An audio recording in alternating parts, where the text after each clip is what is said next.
What's going on, guys? We're back. We have another week. Last week, we had a monster week. Perfect week to build up our bankroll for a card like this. UFC, we did very well. We went up about 3 units for the UFC, which was good. We had some good DraftKings hits. But where we kind of starred out this week was week 1 in NFL. We had our very own Johnny Mack hit for $15,000 on DraftKings. And I say our very own because this is a guy who's been a part of our community for years. And this year is his first year coming on as one of our main content providers for NFL. And he comes right out of the gates and he hits for 15 grand in DraftKings. We also had another one of our contributors, Mike Marangeli, who hit for over 8 units, 8 units in the NFL. All our guys are off to a hot start.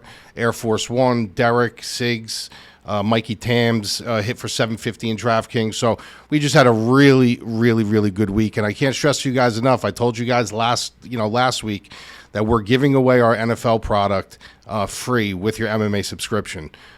We have a bunch of guys giving content in there, including myself. We have a whole team giving wagers out for that, including myself. We also have the original roster bully tool that nobody has but us. It's built in through our program. It's not a white label tool. It's not an optimizer. It's not like you're going to load things up into this, right directly to DraftKings. But what you do is you utilize it as a tool to filter out my projections, my probabilities, and stuff like that. And it's great for hand builders. It's great for cash game players, for tournament players. And also, if you're using an optimizer, you could kind of use it in concert with it. So if you're ever going to come and try us out, this is the week to do it with such a huge card that we have coming up and on with the Sphere. You will get NFL for free. So you could test our product out. You could see our MMA content, get the wagers, DraftKings for that. And then the following day, you can hang with us, in our private Discord and stuff like that. And you're getting our full NFL. We're off to a really, really hot start in NFL. So we're going to bring it back now. We got a nice bankroll coming into this card. There's a lot of, also, Mackenzie is 2 in a row. Mackenzie, you're 2 in a row. 2 in a row. We're going to make it 3 in a row this week. So this card, it's gotten a lot of different reviews, and it's kind of interesting, right? So, Dana White, obviously, this is his product. This is his baby. He's coming out and he's saying what a huge thing. This is the biggest thing the UFC has ever done, yada, yada, yada. And if you're there, if you're going there, if you're actually going to be at the Sphere, then I would agree. I would say, you know what, probably is. It's going to be 360 degrees all the way around you. You got all the the screens, and it's probably going to be a hell of an experience. Is it worth the price tag if you're going? That's like the big question. Is this really worth the price tag? And the public has kind of spoken on it and said maybe not, because ticket prices have been dropping. Now, for me, I wouldn't spend that kind of money to go to a fight. I've been to hundreds and hundreds of fights in my life, all different places. I've been all the way in the back. I've been in suites. I've been on media row for boxing and for MMA. So I've seen it all. I've been everywhere. Bare knuckle, front row in bare knuckle, front row at UFC events, in suites for Cormier fights. So when I look at the price tag, I'm like, is it really worth it? To go and experience this? Is it really going to be worth it? For me, I wouldn't spend the money. There's something about me. I like being in the privacy of as I get older now, I like to be in the privacy of my own home. When the fight ends, I could shut the TV off, or I could jump on YouTube and I could see the post. You don't got to worry about getting in your car, fighting traffic and all this other. And don't get me wrong, once in a while it's really cool to be there. Once in a while I'll bite the bullet and I'll go. But, for me, is it really worth it? Am I going to, is it worth the money? Probably not for me. However, is the experience going to be different for us at home? That's the big question, right? Because he's like, this is something that you'll never experience. Maybe for the people in the Sphere, but how much is it really going to change for us at home? Are we going to be able to experience all this crazy stuff going on? No, we're literally going to be watching the fights. So how much is the experience going to be different for us? I mean, they're going to be talking a lot about it. I'm sure they're going to show you certain things in between fights with the Sphere. If there's a quick knockout and there's plenty of time to waste, they're going to show you all around, and maybe replays they'll show you up there. So, yeah, we're going to experience a different kind of viewership as far as what it's like, But is the card actually going to be any different for us? Is it going to be like an experience, a whole new world for us watching the fights at home? No, it's not. It's not. It's going to be the same thing. It's going to be the same thing. They're just going to overhype it a little bit more on the broadcast, talk about it a little bit more on the broadcast. You're going to hear them say what a great place it is. This is, the way, the way the future and this and that. Blah, blah, blah. But as far as watching the fights, listening to the commentators, nothing's really going to change. But we are getting a really good card. We are getting a really, really good card, which I'm super, super excited about. So let's jump into a couple of these fights. Like I said, if you guys want to try our product, now's the time to do it. This is a huge, huge fight card. Despite the sphere, this is a huge fight card. And when you sign up with us, like I said, you're getting NFL absolutely free for a limited time. So the MadLabMMA.com, you can't miss. A lot of these companies, they charge you a la carte. It's MMA, it's this, it's that. We're one price, all in. You're getting the Discord, you're getting the live streams, you're getting everything that we have to offer for one price, and the price never elevated. The price is the MMA price. You're getting everything else. So, okay, so let's jump into this main event. You got Sean O'Malley versus Merab Dvalishvili. I got a soft spot in my heart for Merab, just for the mere fact that, where he trains out in New York, where me and Anthony are originally from. And when you look at Sean O'Malley, you're looking at a guy who, honestly, when he came up from the Contender Series, you have to give these are like the spots you have to give the UFC matchmakers and people like Dana White and Hunter Campbell and all these guys. You got to give them like credit, because sometimes they get it wrong. They've gotten it wrong numerous times with talent, but sometimes they get it right, and sometimes they see things that we personally don't see. This is their job. Now, they had a really good beat, especially Dana White. He had a really, really good beat on Sean O'Malley, after the Contender Series. He really believed that this kid was going to be a star, and I personally didn't see it. I thought in the Contender Series he was good. I thought he had good raw ability, but you really just don't point at somebody and say, that's the kid. That's the kid that's going to be the star. You can have Contender Series fighters. You can have all these prospects. You could be like, well, he's got potential. He's got potential. She's got potential. But to point at somebody and say that kid's going to be a star, you got to give them credit, because the kid has turned out to be a bona fide star inside the cage and outside the cage. And if there's one question that we all still have with him is, how is this kid going to fare with somebody like Merab, somebody that's going to really push a wrestling pace on him? How is he going to fare with something like that? And this is our answer. We're going to get our answer on Saturday night. We're going to see if he really, truly can handle a guy for 25 minutes that has a unbelievable gas tank. I mean, Merab's gas tank is unworldly. And it's not only because of his work ethic. This is a genetic thing. There's some people that are just have certain genetic dispositions. He's blessed with good cardio as it is, good lung capacity, good conditioning, but his training just brings it to another level. How is O'Malley going to handle that? Like, you got to remember, there's a lot of guys that have good conditioning. We talk about conditioning a lot, right? We talk about, his cardio, he can go 25 minutes, but we never really truly talk about how many fighters have you talked about, and I talked about, or anybody talked about, when their number one or possibly number two weapon is their cardio. Like, Merab is a guy who weaponizes his cardio in his favor. Now, you could say his wrestling is his top priority in his top suit, and it appears to be that way. But if he didn't have that conditioning, would he be able to push that pace? So what do you put as his biggest weapon first? Do you put his cardio first, or do you put his wrestling first? His wrestling is what shows, but his conditioning is what gets him there. And that's the difference. So, to me, he might be the only guy in the UFC where his number one weapon is his conditioning and his cardio. So that's a dangerous thing, because when you go into a cage or you go into a fight, you play any sporting event, basketball, anything you play, you got to understand your ceiling with your cardio and your conditioning. So you have to taper your style down. You have to taper your game down. You have to pace yourself. We hear that all the time. Well, this is a high pace. Is he going to be able to last the second and third round, or the fourth and fifth round?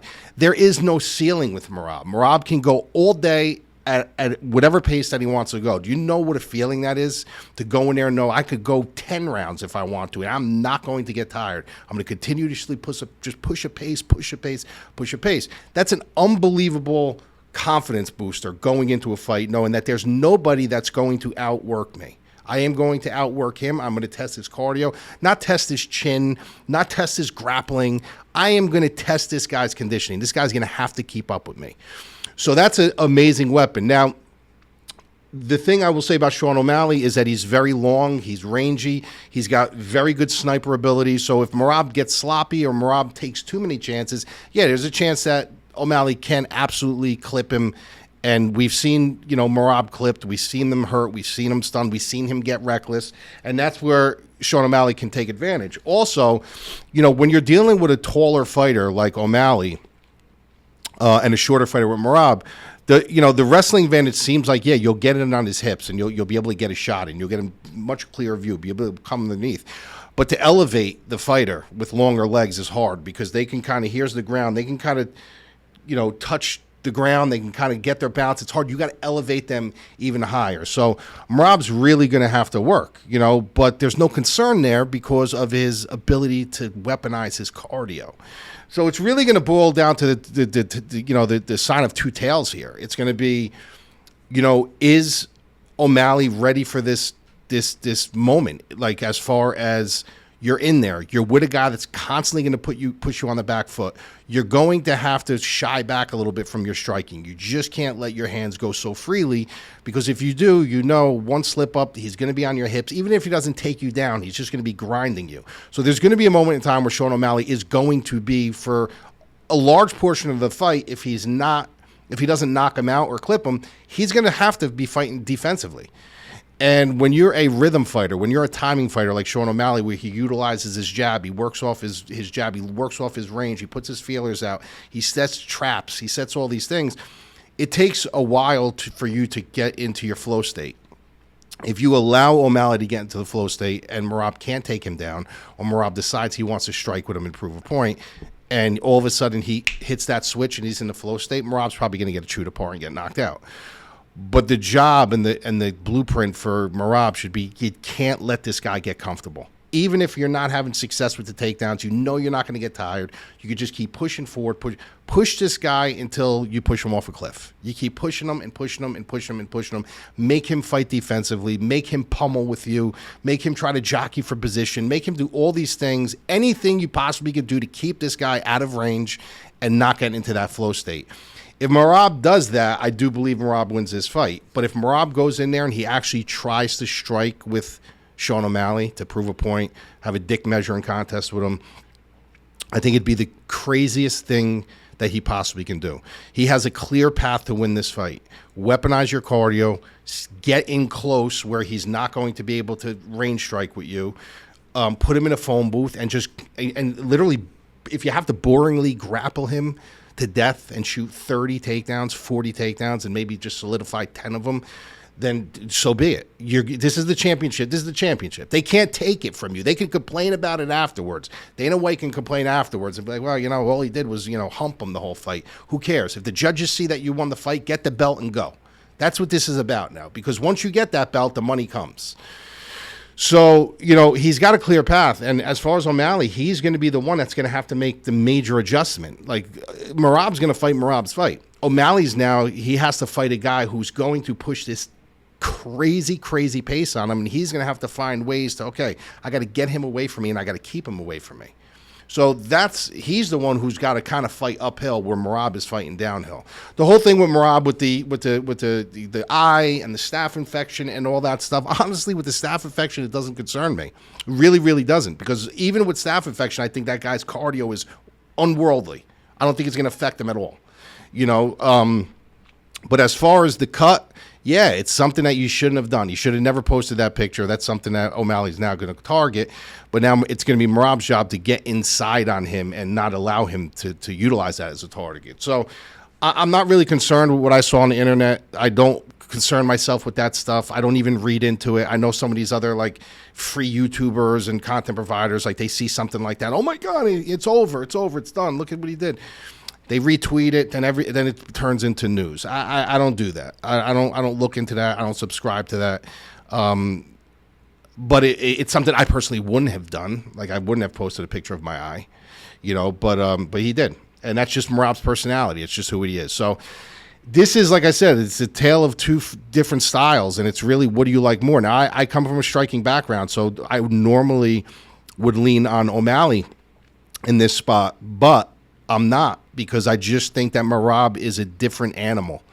It's not even about his wrestling. It's not about like, well, when he gets on top of you, he can hold you down. He does all these things. It's not about that. It's about the pace and the pressure and the cardio and then just nonstop in on your hips and in on you. That I, for one, being a striker, if I had to deal with something like that, I don't know if I'd be able to get into my rhythm.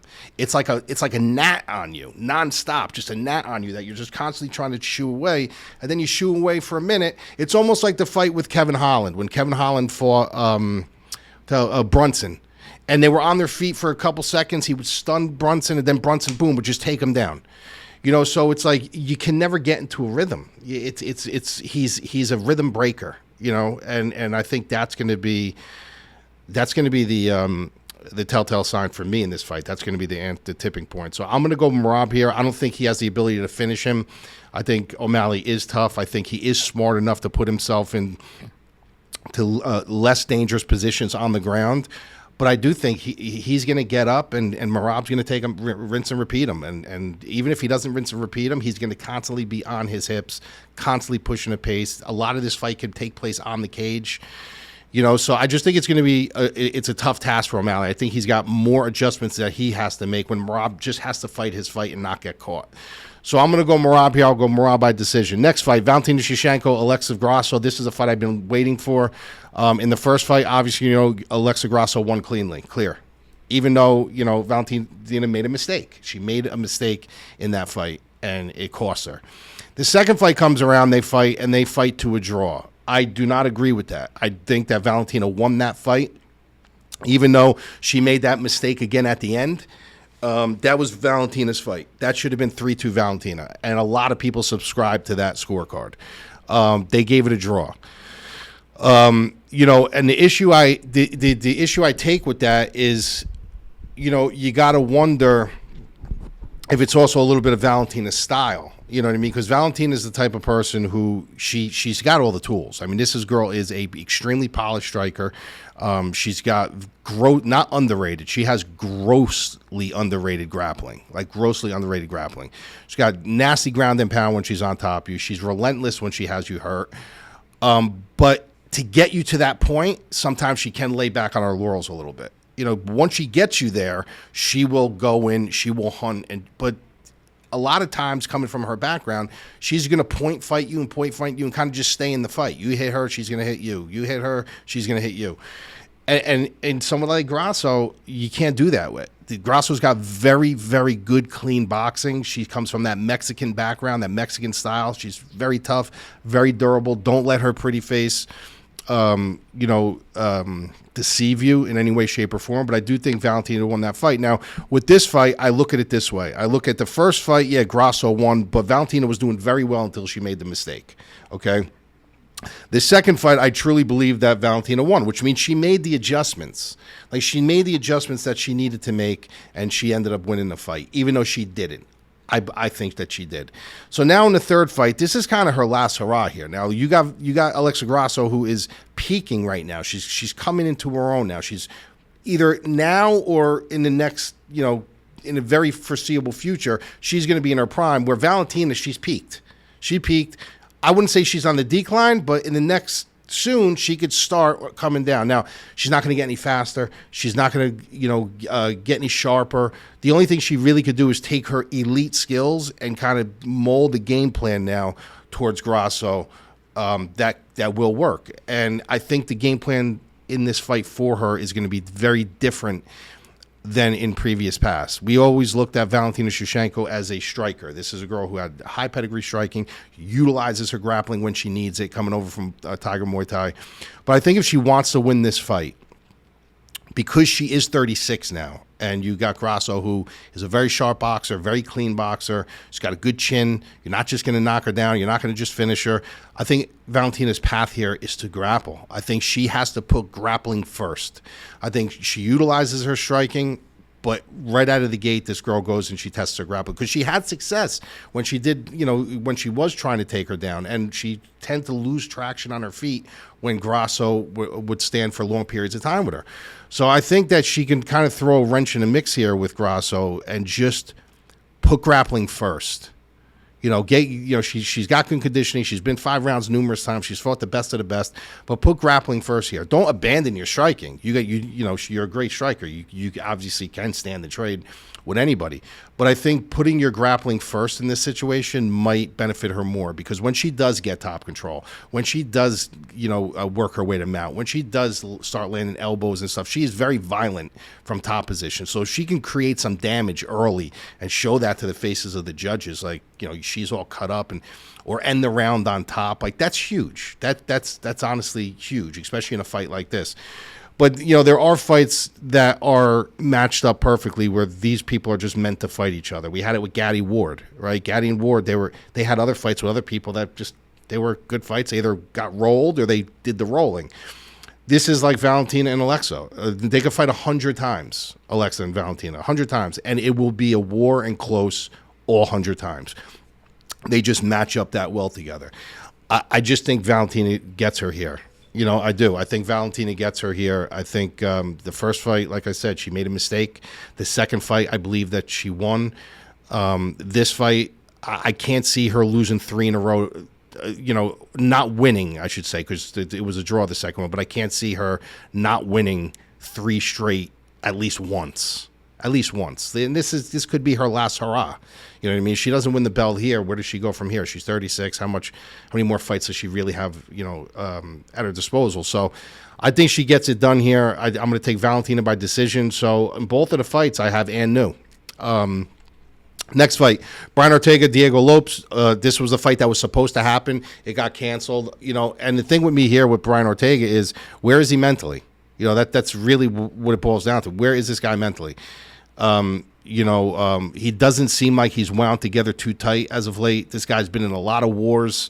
Durable as hell. Great, opportunistic submission ground game. And then you get a guy in Diego Lopes who's got all the momentum. I mean, this kid's got all the momentum. This kid is just starching people. Just had a big win against Dan Ige when Brian Ortega bailed out. And now here they are. So it's like, where does Ortega win this fight? When you get a guy like Diego Lopes who's just going to come in and he's going to put it on you, and you have to sustain that. Ortega's got to find a way to find an open window, because that's what he's great at. He's a very opportunistic submission grappler where if you make a mistake, he's going to jump on a neck. He's going to jump on something. He did it with Moicano a while ago. I always bring that fight up because Moicano was beating him from pillar to post. Then he decided to take a shot on him at the end of the fight, and boom, Ortega, locks him up in the guillotine. He's done it numerous times. This is why we talk about him all the time. Did his striking get a lot better, like when he knocked out Frank Yeager and stuff like that? Absolutely. Is he durable as shit? Absolutely. But he is more known for, if you make a mistake, he's jumping on a neck or a limb. I just don't know if Diego Lopes is going to make that mistake. Like, he is a very high pedigree seasoned grappler. He's a fresher fighter. He hasn't been in so many wars. He knows how to finish. When you look at Ortega and you look at his last fight against Yair Rodriguez, Diego Lopes finishes that fight. Like, Yair had him dead to rights, before he came back and won the fight.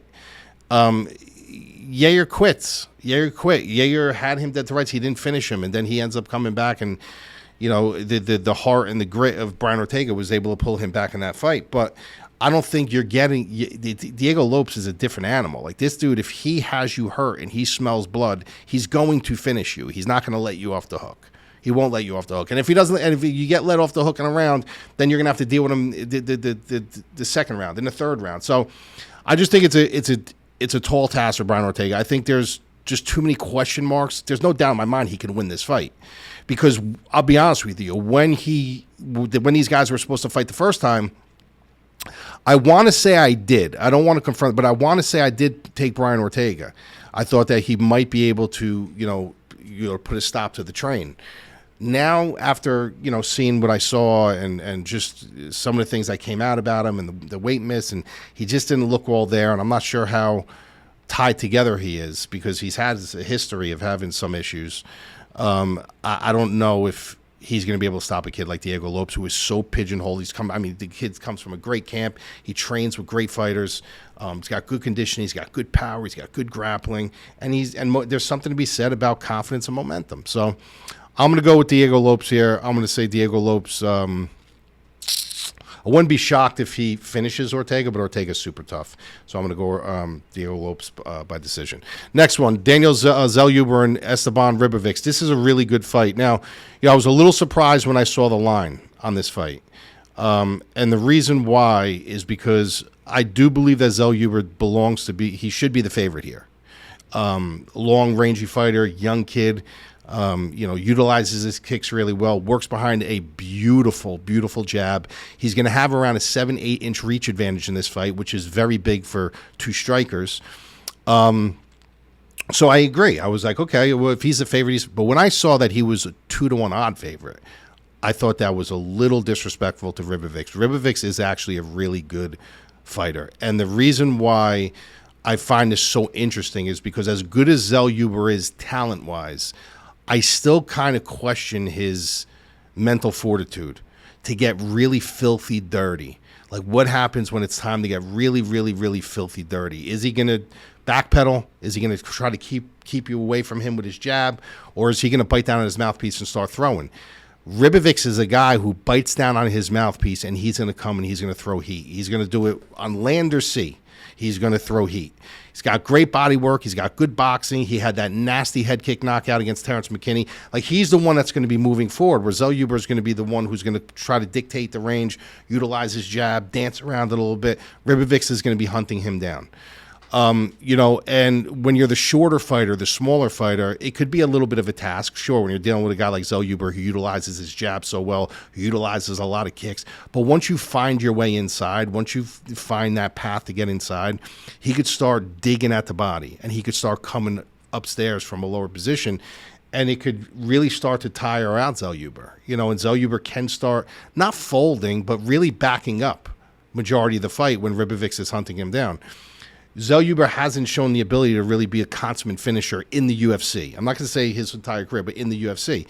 A lot of his wins are by decision. One of them was by submission, where Ribovics is going to come in and he's going to hunt a little bit more. And I just think the more damage, I think the numbers, the accumulation of numbers, the prettiness of the artwork will be on Zellhuber's side. Utilizing the jab, utilizing the footwork. I think we're going to look at that and we're like, wow, it's some sweet work. Good kicks, the way he's tying everything together. But I think the damage, the damaging shots are going to be coming from the Ribovics side. And I got to be honest with you, I'm going to take the dog here. I think Ribovics is very live here. I think he's getting a little disrespected at that price tag. Knowing that Zellhuber isn't like this consummate go in and kill you finisher. And the longer this goes for 15 minutes, the more opportunities Ribovics is going to have to work the body, slow him down, and maybe go upstairs, and catch Zellhuber with something. I think he's a live dog here. So I will take Ribovics. Some of the other fights I like on this card, I don't know why. Rodriguez and Osborne. Oh, so anyway, I'm going to take Ribovics by decision, but so I'll cap it there. But some of these other fights on the card, good fights, but why is Rodriguez and Osborne the first fight of the main card? Irina Aldana and Norma Dumont, awesome fight. You guys that follow me know how high I am on Irina Aldana. Manuel Torres and Bahamondes, for me, is the fight of the night. That, to me, 1,000%. You could chalk it up right now. I'm calling this right now. They are going to get a fight of the night bonus. This is going to be a nasty, nasty fight. How this fight isn't in replace of the Rodriguez and Osborne fight blows. I mean, I'm literally stunned by it. So, yeah, that's a fight. That's the one fight on the card outside of the two main events. That's my favorite fight on the card. This might be my favorite matchup fight on the card, to be honest with you. Manuel Torres and Bahamondes. That is going to be a nasty fight. Yasmin and Caitlin Souza, another good fight, interesting fight. Chares and Van, good fight. I mean, Raul Hosa and Ori, I don't even know what they're doing with this kid. I mean, give this kid somebody. Like, give him somebody. What did I give him? I don't understand it. They don't want to give him nobody. They just want to showcase him, make him minus 700s and minus 800s. Give him somebody. So it's going to be a shorter card, obviously, because they're laying out a lot of money, salaries, and the sphere. So it's going to be a shorter, condensed card, but it's going to be a fun fucking card. So I'm looking forward to this. Also, we do have Mackenzie trying to go 3 in a row with this card. So here is her pick of the week. It's time to make this 3 in a row, folks. In the somewhat trilogy fight between Valentina and Grasso, Grasso holds the upper hand with 1 win and a draw in their second dance. However, after making a dire mistake in the first fight, I am of the belief system that Valentina won that rematch and honestly wasn't granted the win. While Grasso presents a real threat with her boxing, Mexican pride, durability, and her youth, but Valentina does have the ability to steal rounds if she puts her grappling ahead of her striking in this one. Even though her striking is at an elite level, because Valentina is aging, she might be a small step behind in some of the exchanges. Her being 36, I would say that this is her probably last real crack at getting this belt back. And if she prioritizes using her grappling to steal minutes and rounds here, Valentina can definitely claim back what should have been hers in a draw that I didn't agree with. So give me the bullet at plus 120 to get it done. So we'll see if we can get her to go 3-0. And like I said, guys, come over, check our stuff out, themadlabmma.com. Jump in, especially on this card. Huge card. We got the private Discord. We're going to be having a lot of fun in there. Be shooting off live bets and stuff like that. We actually hit a live bet a couple weeks ago in the Discord. It was like a plus 650 for Mearchart. After the first round, I told everybody, hit it now. And he got the second round sub. So we have a lot of fun in there. And then obviously the following day, the money that you win with us at the Sphere, you roll it right over. You get the roster bully tool. You get all our team's content for NFL, all our wagers. I mean, it's worth it. You're going to make your money back in tenfolds. So come check us out, themadlabmma.com, and I'll talk to you later.